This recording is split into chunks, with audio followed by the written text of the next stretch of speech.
Hey everyone. So we're going to take a look today at some new trig functions, and I will kind of say up front I did just like fully record this and then the video ended up breaking. So while I'm a little scrapped for time, I'm going to be kind of showing some notes that were already done just to kind of save some effort and some repeat work here. So the first thing on this note, which you will need to kind of grab offline as it wasn't passed out before you had departed, apologies for that, is the use for these new trig functions, or at least where they kind of might come from. So here I've got a triangle in which I'm trying to find a missing side. And within our trig unit, what we would do is say, okay, I know that the cosine of 53 degrees is adjacent over hypotenuse, so I get 45 over k, and then I can do this little switcheroo here to say that k equals 45 divided by the cosine of 53 degrees. And that's great. We would prefer it be in some kind of situation where the component that I'm solving for is, so if this is opposite divided by 10, we might prefer it be in a situation like this. So let me actually, instead of calling it that, saying something like this. So we might prefer to be solving for x above, because I would just very easily be able to tell that I'm multiplying by 10 here. Well, these other trig functions allow us to ensure that the piece that we're solving for is going to be in our numerator. And it does that by just being the reciprocal of the trig functions that we already know. So we know that sine is opposite over hypotenuse, cosine is adjacent over hypotenuse, and tangent is opposite over adjacent. Well, now we're going to have some new trig functions, which are pronounced cosecant, secant, and cotangent. So cosecant, secant, and cotangent. And these are, like I said, just the reciprocal of our currently known trig functions. Cosecant is specifically the reciprocal of sine. So sine is opposite over hypotenuse.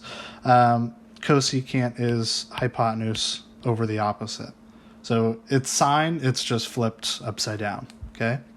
Secant is the reciprocal of cosine, so that's hypotenuse over adjacent. And cotangent is the reciprocal of tangent, so tangent was normally opposite over adjacent. Well, this is going to be adjacent over opposite. So this is kind of a portion of the notes that I was filling out before on the last recording. But obviously these are directly related to our current trig functions that we already know. Okay, so sine of theta is just 1 divided by cosecant of theta. That ends up making it the reciprocal.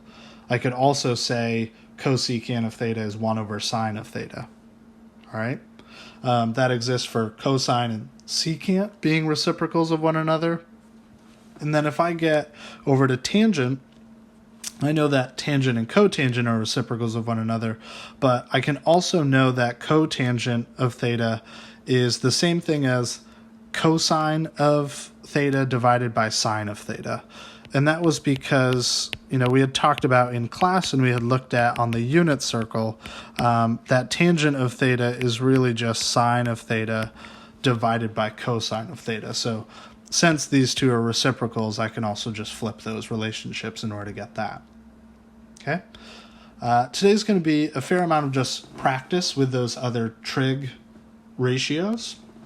And we're going to do it by mixing our understanding of the unit circle. There's a little bit of Pythagorean theorem here, but otherwise it's just going to be kind of a fair amount of solving for all sides in a triangle and then coming up with the 6 trig values. So here I've got 2 pieces of information, and it's asking, well, what are the other 5 trig values? What's cosine of this? What's secant of that angle? So on and so forth. And what I'm going to do is I'm going to take this second piece of information here, and that's going to tell me what quadrant that I should draw my triangle in. So this is saying that theta is in between pi over 2 and pi. So we can look on our unit circle, or if we need to do just kind of like some converting, that means it's in between 90 and 180 degrees, or it's in quadrant 2. So then I can start drawing a triangle in quadrant 2 that looks like this. Okay, and this is going to end up being basically my final reference angle is going to be this angle right here. And I know that the sine of theta is 4/5, which this is my opposite, and this is my hypotenuse. So I can put in opposite and hypotenuse in order to figure that out. All right.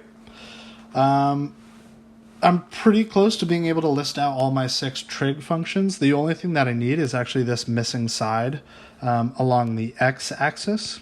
And the important part about this being in quadrant 2 is that when I solve for that third side, I know it's going to be negative because it's negative along the x-axis. So that coordinate would have a negative x to it.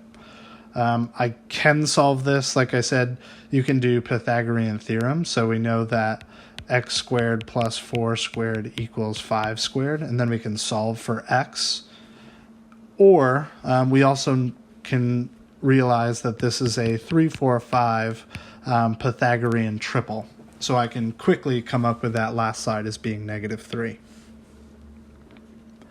Once I have that, I'm going to list out my 6 trig functions, so sine, cosine, tangent, and then I've got cosecant, secant, and cotangent. And these are very commonly listed kind of in this 2x3 format here. So if you were to look up like answers or stuff online or similar problems, they're probably using this exact same format.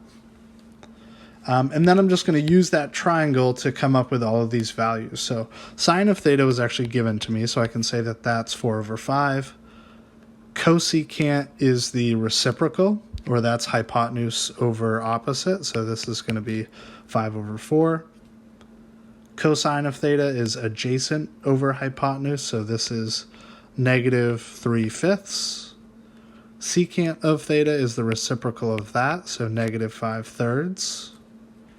Tangent of theta is opposite over adjacent, so that's -4/3, and then cotangent is the reciprocal at -3/4.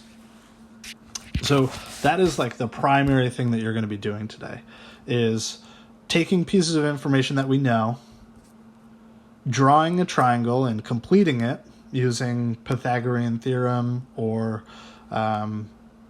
Pythagorean triples, and then coming up with those other 6 trig values.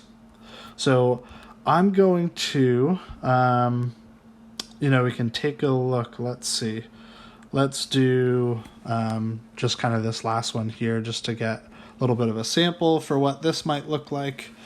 So I have secant of theta equals 2, and sine of theta is negative, so less than 0 means negative.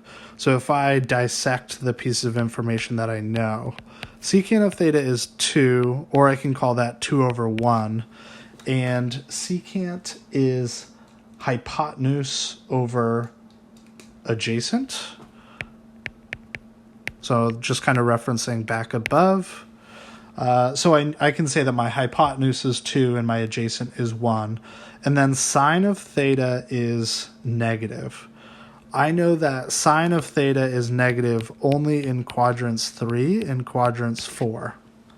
Okay, so my triangle is either going to look like this or it's going to look like that. One thing that I used to do kind of when I was first learning this was to draw this bow tie to tell me like what my triangles might be looking like. So this just kind of helped out.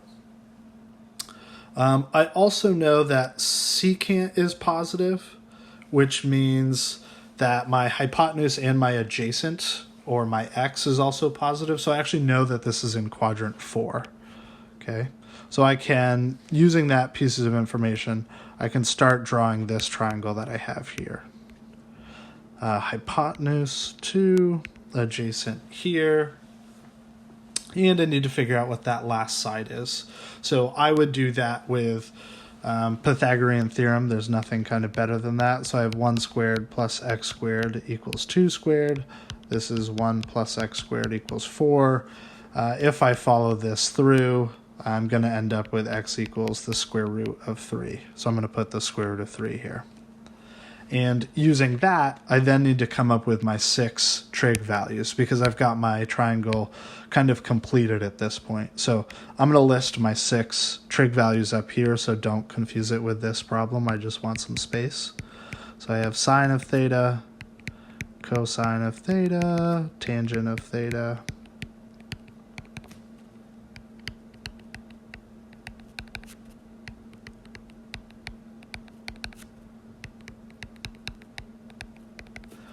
all right, so I know, I might just use the gimme right now. So secant of theta is 2. That should tell me that cosine of theta is a half. So that's good. Sine will be easy enough. That's opposite over hypotenuse. So this is going to be square root of 3 over 2. Cosecant is the reciprocal of that. So that's 2 over the square root of 3. I don't want to leave that radical in the denominator, so I'm going to rationalize that. So this becomes 2 root 3 over 3 as my final answer. Tangent of theta, opposite over adjacent. So this first one is going to be square root of 3 over 1, but I'm just going to leave it as square root of 3. And then this is 1 over root 3, which I will rationalize as square root of 3 over 3 when I'm all said and done. All right, so that's a few examples. I kind of want to see if I can pause this before this video screws up again. But then at this point, you can negate the rest of these problems on this worksheet. I do have one completed down here, which is a slightly different variation, but I'll upload the completed notes as well. But your goal is really on that third item on the agenda. There was a separate worksheet that hopefully we can kind of tackle. I believe there's 6 problems on there where you're going to be completing all these. All right. Thanks, everyone.